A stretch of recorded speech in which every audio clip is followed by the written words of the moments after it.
ओम सहना भवतु सहनो भुनक्तु सह वीर्यं करवावहै तेजस्विनावधीतमस्तु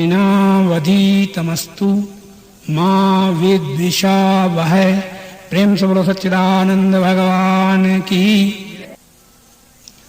2 मिनट कीर्तन। जय सतगुरु दीन दयाल हरे, सतगुरु दीन दयाल हरे, जिन्हने भव सागर पार करे, जिन्हने भव सागर पार करे। जब सुने ज्ञान के वचन भरे, जब सुने ज्ञान के वचन भरे, दुख देने वाले कष्ट टले, दुख देने वाले कष्ट टले।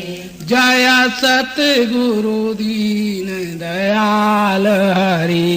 जय सतगुरु दीन दयाल हरे। अर्चनीय, वंदनीय, प्रातः स्मरणीय, जगत नियंता की चरण शरण में विराजमान समुपस्थित संत समाज एवं माताओं, मेरी ही आत्मा में विराजमान बंधुओं, बच्चों, आज हम तुम्हें ये बताने के लिए चेष्टा करेंगे कि शुरू से इस संसार में जो लोग जीवधारी उत्पन्न हुए हैं, जड़ चेतन दिखाई दे रहे हैं, इनकी कुल मिला के व्यवस्था क्या है और ये क्यों आए हैं, क्यों बनाए गए और किस लिए इनका जीवन हुआ है। तो ये बात पहले बता दें, और वो ये है कि सारा समाज कीड़ी से लेकर ब्रह्मा तक जो दिखाई दे रहा है, समझा जाता है, सुना जाता है, वह सारा का सारा समाज जड़ चेतन केवल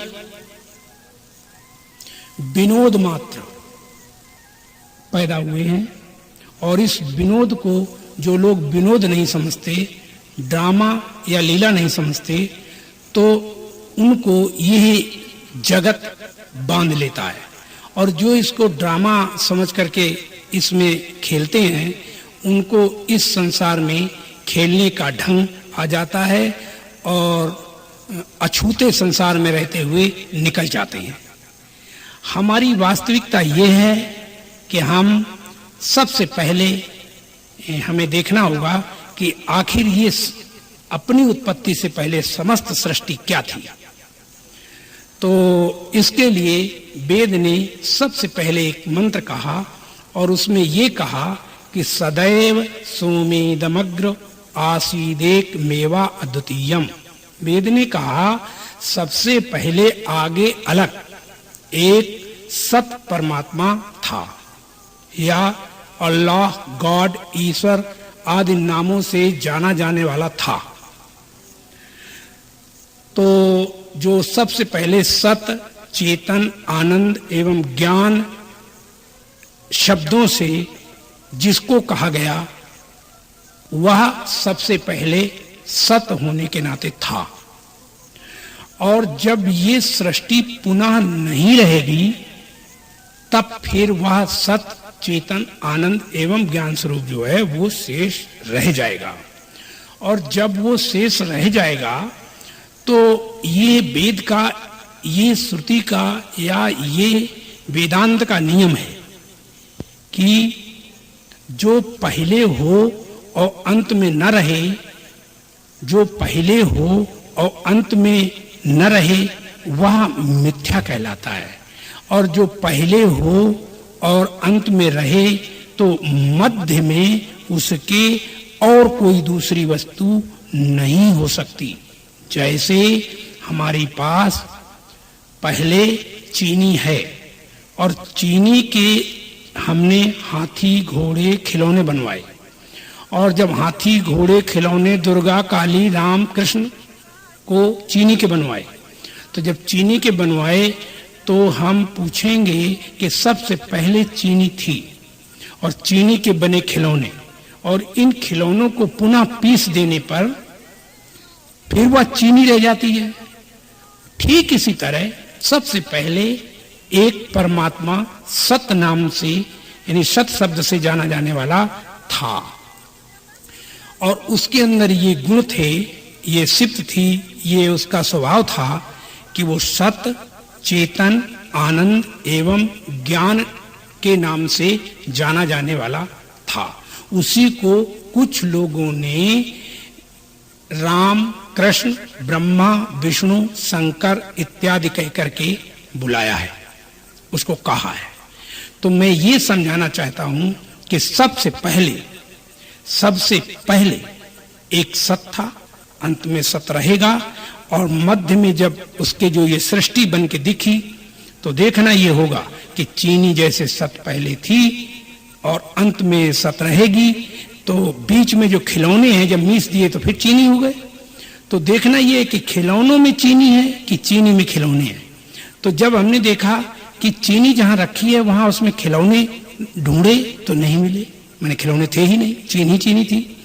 और जब खिलौनों के अंदर हमने देखा कि खिलौने के अंदर खिलौना है या चीनी है, तो प्रत्येक खिलौने से जब हमने चीनी को निकाला तो पाया कि खिलौना है ही नहीं, केवल चीनी ही चीनी है और वो नाना खिलौने बन करके भासने लगती है। ठीक इसी तरह एक परमात्मा सत रूप से जाना जाने वाला पहले था और अंत में सत होने के नाते रहेगा। तो मध्य में जो ये सृष्टि तुम्हें दिख रही है ये सारी की सारी चीनी के खिलौनों की तरह है और ये जब सृष्टि पुनः खत्म हो जाएगी तब फिर सत रह जाएगा। तो ये जो सृष्टि है इस वक्त जो दिख रही है, भास रही है, तो ये जो सृष्टि है ये इसमें सत परमात्मा के अतिरिक्त नाम रूप सृष्टि के हटा दिए जाएं तो केवल सत परमात्मा ही शेषों का शेष रहता है। नाम रूप ही परमात्मा में विघ्न आए हैं। तो विघ्न जो दुनिया में पैदा हुए हैं वो केवल नाम रूप से पैदा हुए हैं। एक वस्तु थी और रहेगी है और वही नाना नाम रूपों से प्रकट होकर के भास रही है। और जब भास रही है तो किसी भी चीज को देखा जाए, किसी भी वस्तु विशेष को देखा जाए, तो जब किसी में स्त्री में स्त्री को देखा, पुरुष में पुरुष को देखा, तो राम में राम को देखो, कृष्ण में कृष्ण को देखो, तो उनके शरीर पर जब उंगली हम रखते हैं कि ये कहाँ पर कृष्ण है, कहाँ पर राम है, कहाँ पर ब्रह्मा है, कहाँ विष्णु है, कहाँ स्त्री है, कहाँ पुरुष है, कहाँ बच्चा है, तो वहां पर राम में राम, स्त्री में स्त्री, पुरुष में पुरुष और देवताओं में देवता आदि नहीं मिलते। केवल एकमात्र एक ही परमात्मा सतरूप था, सतरूप है, सतरूप अंत में रह जाएगा। बीच में अगर कुछ हमारे बीच में आया है तो वो केवल नाम और रूप आया है। इसी नाम रूप को एक संत ने कहा है, अस्ति भांति प्रिय सिंधु में नाम रूप जंजाल, लखित ही आत्म स्वरूप निज अहोए तत्काल निहाल। स्वामी निहालदास जी कहते हैं कि सत चेतन आनंद रूप समुद्र में यदि कोई चीज पैदा हो गई है तो वो नाम और रूप पैदा हुआ है और ये एक जाल है और इस जाल को ही माया, इस जाल को ही देवी देवता अवतार भगवान करके भी लोग कहते हैं। लेकिन याद रखना ये होगा कि ना कोई देवी है ना कोई देवता है, एक सत स्वरूप को ही अनेक नाम रूपों से लोग कहते हैं, विद्वान लोग बुलाते हैं। तो ये बात हम तुम्हें समझाना चाहेंगे कि जो एक है और उसमें ये अब हम इस सृष्टि में आ गए हैं, सत पहले सत अंत में, अब भी हम सत में हैं, लेकिन ये बात हम जान नहीं पा रहे हैं। तो नहीं जान पा रहे, इसके लिए हमें प्रवचन करने, प्रवचन सुनने आदि की आवश्यकता पड़ती है। और ये प्रवचन करना और प्रवचन सुनना जो है ये देवी देवताओं या किसी कीड़ी से लेके ब्रह्मा तक को ये अधिकार नहीं है कि वो प्रवचन करे और या प्रवचन सुने। प्रवचन यदि कोई करता है तो शरीर मनुष्य का लेकर ही उसे करने का अधिकार मिलता है। तो जितने भी प्रकार के जीवधारी दुनिया में आए हैं उन सब में सर्वश्रेष्ठ शरीर जो है वो मनुष्य का है। और इस मनुष्य योनि को पाकर के जो आदमी भवसागर, जो आदमी सत्य को प्राप्त नहीं, उपलब्ध नहीं होता और मिथ्या नाम रूप में लगा रहता है, तो उसको निकलने के लिए भगवान राम ने अपने शब्दों द्वारा रामायण में ऐसे कहा। 184 बीच में यह दरवाजा एक, और ताहि पाई गर नहीं करे फिर 84 देख। भगवान राम ने कहा कि 84 लक्ष योनियों में ये जो मनुष्य शरीर है ये भवसागर को पार करने के लिए एक नाव मिल गई है और एक भवसागर को पार करने के द्वार मिल गया है और ये खुला द्वार मनुष्य का है देह। और इस देह से निश्चय पूर्वक प्राणी भवसागर से पार हो जाते हैं। इसमें कोई शर्त नहीं है।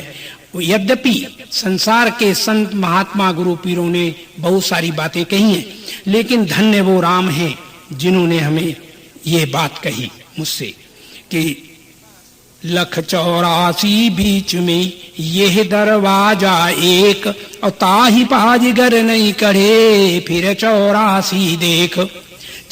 एक जैसे एक अंधा व्यक्ति एक कमरे के अंदर दरवाजा खुला था, उससे वो चलता चला आया, बराबर जमीन थी, वो अंदर आ गया कमरे के। अब कमरे के अंदर आया तो वो सामने चलता हुआ दीवार मिल गई। अब उसने सोचा दरवाजा किधर है, कहाँ है, तो टटो के देखा कहीं पता नहीं चला। तो उसने सोचा कि चलो दीवार को पकड़े पकड़े चलते हैं। तो पकड़े पकड़े चलाओ, पकड़े पकड़े जो दीवार चला तो वो 84 लक्ष की योनियों की दीवार थी। और वो दीवार के अंदर ऐसे पकड़े पकड़े चला, जब द्वार आ गया, आने ही वाला था, तो जब द्वार आने वाला था उसी समय उस अंधे के बदन में खुजली लग गई एक जगह पर। तो उसने दीवार को छोड़ दिया और दीवार को छोड़ करके और अपने हाथों से खुजलाने लगा। और जब अपने हाथों से अपने बदन को खुजलाने लगा, खुजलाने में उसे स्वाद मिला। और जब उसे स्वाद मिला तो वो खुजला लेता तब तो ठीक था, लेकिन उसने खुजलाने में, स्वाद में वो ये भूल गया कि हमको खड़े होकर खुजलाना चाहिए, यात्रा नहीं करनी चाहिए, लेकिन उसने खुजलाते समय पैरों को चालू रखा, ये गलती की, जिसके कारण द्वार निकल गया। और द्वार निकलने के बाद फिर खुजली समाप्त हुई।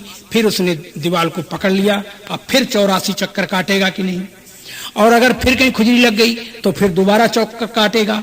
तो हमारे वेदांत सिद्धांत के आधार पर ऋषियों ने ऐसा कहा है कि यद्यपि आकाश के तारे कोई गिन नहीं सकता,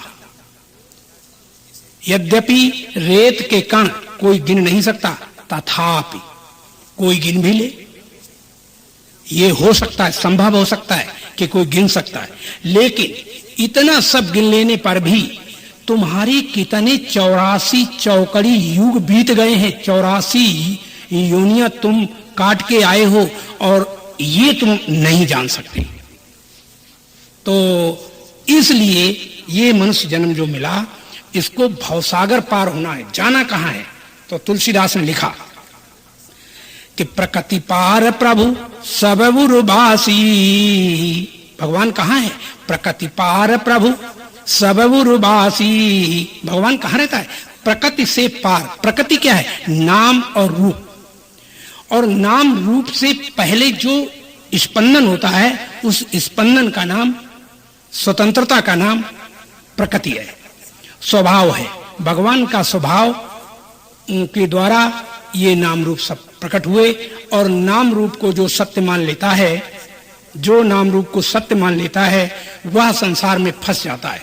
और जो नाम रूप को मिथ्या मानता है, जो नाम रूप को मिथ्या जानता है और अपने को खेल में खेलता है कि हम खेल में खेलने आए हैं, केवल ड्रामा मात्र है, यहाँ संसार में कुछ हो नहीं रहा है, ड्रामा कर रहे हैं और करके चले जाएंगे, तो ऐसा जानता है तो वो संसार के जितने कर्म बंधन हैं तो वो कर्म बंधन को यहीं त्याग देता है, कर्म बंधन यहीं त्याग देता है। इसके पश्चात वह संत शरण में जाता है, सतगुरु की शरण में जाता है और वहां यही जानने के लिए जाता है कि ये सृष्टि जो दिख रही है ये सब मिथ्या प्रपंच है, नाम रूप मात्र है। वास्तविक में जो ये जानने वाला है ऐसा कि ये नाम रूप प्रपंच मात्र है, ये सृष्टि प्रपंच मात्र है, वह सबके हृदयों में सदा अबाध्य रूप से विराजमान है। हमारी ये महाभूल है कि हम उसे बाहर खोजते हैं।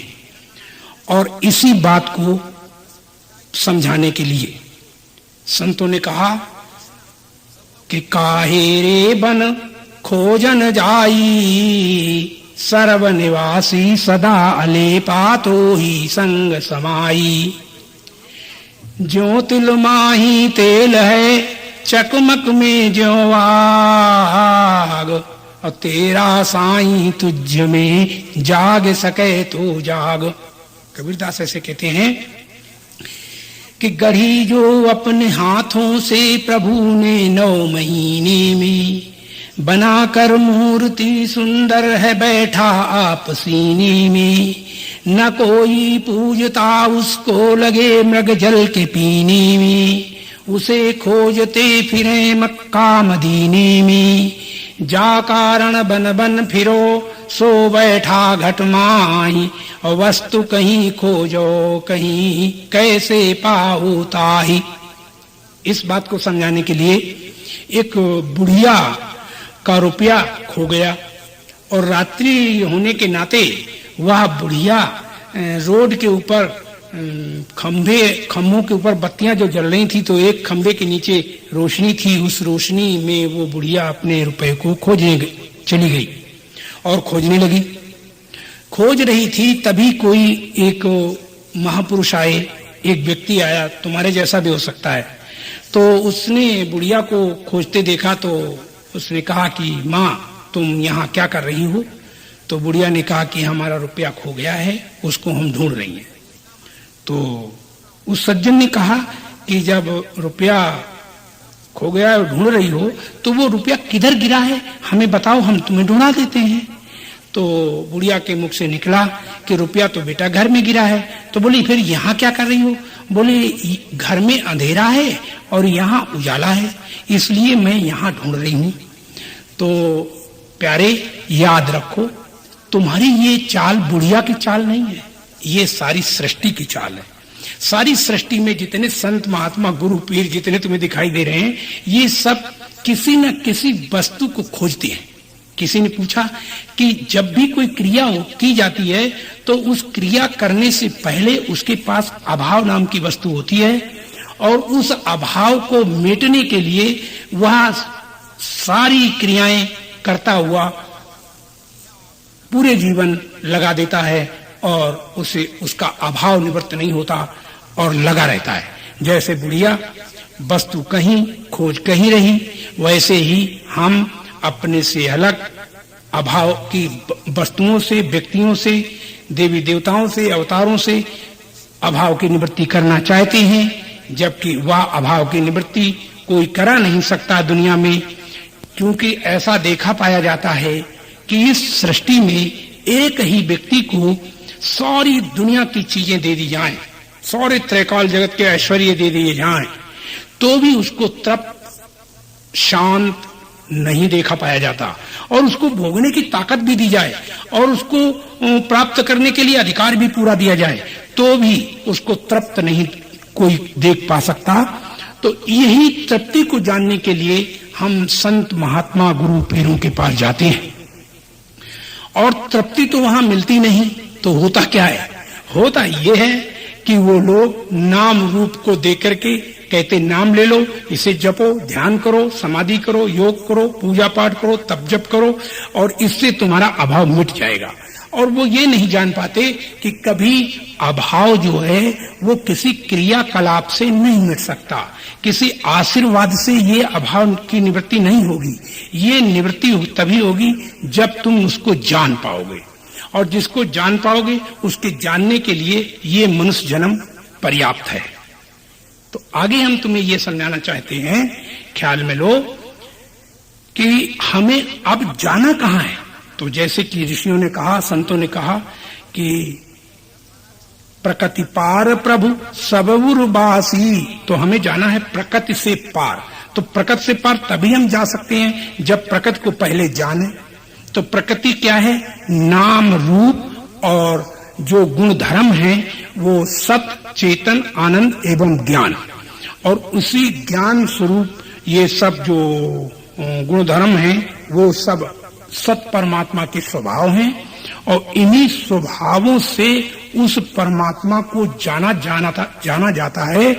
इसीलिए हमारा तुम्हारा जीवन हमें तुम्हें सबको मिला है। तो तुम सब हम सब वहां चलें। बोले कहां? तो तुलसीदास ने कहा,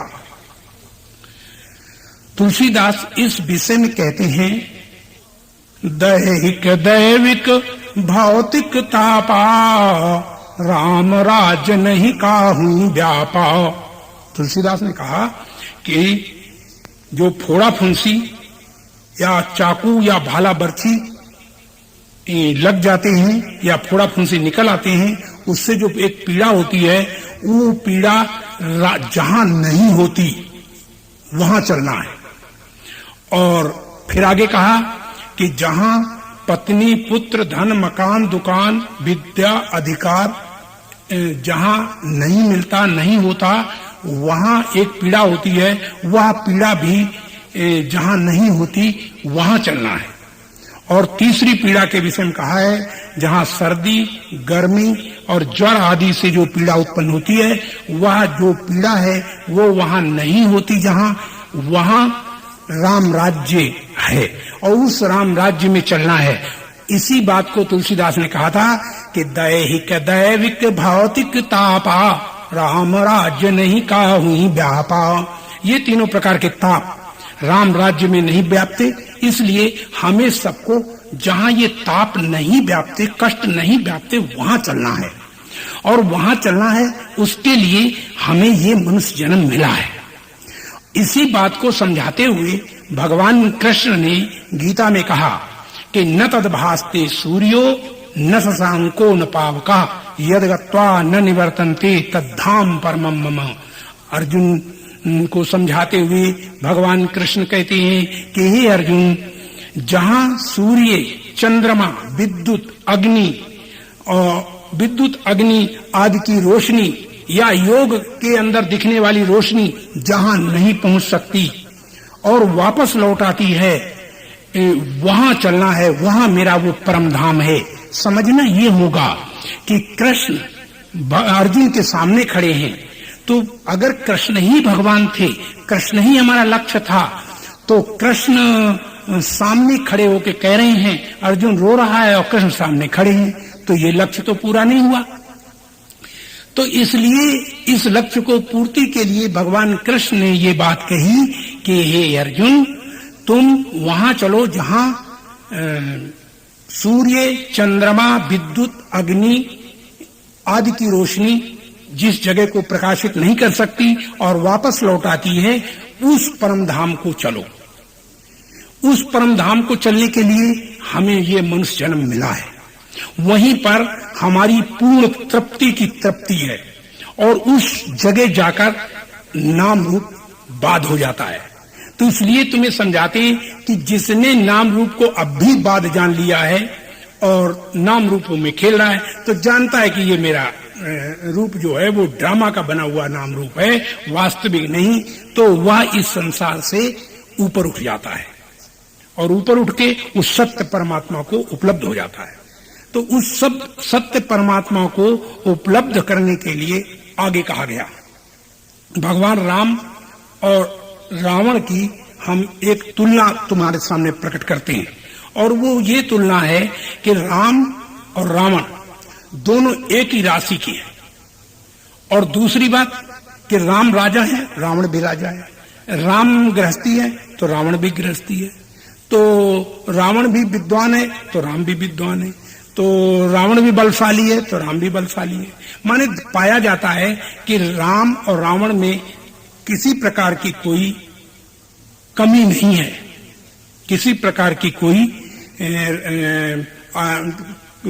कम और ज्यादा कोई शक्ति आदि नहीं है।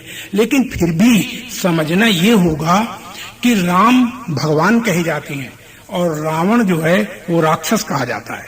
इसका अभिप्राय क्या है?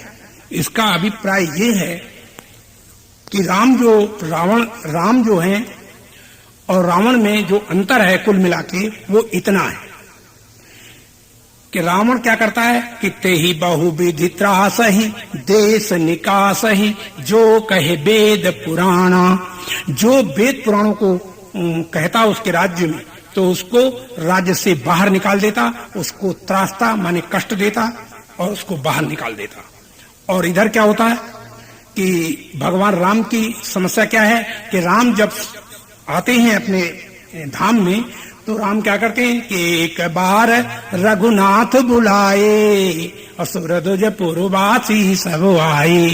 एक बार भगवान ने सत्संग किया और सत्संग का अर्थ है कि सत्य के साथ अपना एकीकरण करे, अपने को सत्य जाने। जैसे कि मैं पहले बता चुका हूं कि वेद ने यही कहा है कि आप पहले सत्य थे, फिर अंत में सत्य रहेगा, तो मध्य में सबसे अलग और कुछ हो नहीं सकता। तब हम भी वही हैं और तुम भी वही हो, परंतु सत्य से अलग अपने को जानते हैं। तब हमारी ये स्थिति है कि हम इस संसार में भटकते हैं। तो अभी बताया गया कि भगवान राम कहते हैं, राम सत्संग करते हैं और सत्संग में क्या करते हैं? सबसे पहले कहते हैं कि जौवनीति कछु भाखों भाई। कौन कौन बैठे? तो वही बताया कि बैठे सुर मुनि और अरुद जसा जना और बोले बचन भगत भव भंजन। भगवान राम भय को नष्ट कर देने वाले राम बोले कि जौवनीति कछु भाखों भाई और तब मोहि बारजे भय विसराई। तब मुझे वर्ज देना, हटक देना, रोक देना कि अगर तुम्हारे हित की बात ना कहें। फिर आगे भगवान कहते हैं कि बड़े भाग्य मानुष तन पावा और सुर दुर्लभ सब ग्रंथन लावा। बड़े भाग्य से मनुष्य शरीर मिला है, सुर देवताओं को दुर्लभ है और देवता तो अभी लाइन में लगे हुए मनुष्य देह को मांग रहे हैं और हमें वो प्राप्त है। तो इसीलिए तुम्हें ये समझाते हैं मनुष्य योनि की कीमत, कि ये जो मनुष्य योनि की जो कीमत है वो ये है कि 184 बीच में ये दरवाजा एक ताहि पाई गर नहीं कढ़े फिर 84 देख। ये भगवान ने कहा कि 84 लक्ष योनियों में ये जो द्वार तुम्हें मिल गया है, इससे एक कदम सिर्फ आगे बढ़ो। एक कदम आगे बढ़ने का तात्पर्य ये नहीं है कि तुम्हें एक कदम चलना है, तुम्हें एक कदम जहां तुम अपने को जानते हो कि मैं ब्राह्मण क्षत्रिय वैश्य शूद्र हूं, वहां पर आप इसको नाम रूप को हटा दो। और नाम रूप को जो ही आप हटा देंगे तो आप पाएंगे कि वहां आप एक कदम पीछे या आगे नहीं गए, बल्कि ज्यों के त्यों जहां थे वहीं पर आप अपने को जान पाए। तो जब कोई प्राणी वहीं अपने आप को जान पाता है तब वहां उसको कर्म कांड, पूजा पाठ, तप, जप, ध्यान, समाधि, योग आदि करने की आवश्यकता नहीं रहती। और प्रिय बंधु, हम तुम्हें ये भी बता दें, वो ये है जब से सृष्टि उत्पन्न हुई है तब से अब तक, और जब तक सृष्टि रहेगी तब तक, आज तक कोई व्यक्ति भूतकाल में नहीं गया, हमेशा नित्य में रहा और भविष्य में कभी जा नहीं सकता, न जाएगा। ये जो नित्यता है ये हमारी परमार्थ स्वरूप, हमारा अपना निजानंद है और इसी निजानंद को परमात्मा स्वरूप कहा जाता है। और इस परमात्मा को इसी जन्म में हमें जानने के लिए भगवान राम ने पुनः कहा कि नरतन भव बारिधि कहूं बेरो असन मुख मरुत अनुग्रह मेरो। नरतन भाव, नर का जो शरीर है ये भवसागर को पार कर देने वाला है। नरतन भाव बारिधि कहूं बेरो, भवसागर को पार कर देने वाला। और इस मनुष्य देह से याद रखना चाहिए, निश्चय प्राणी पार हो जाता है,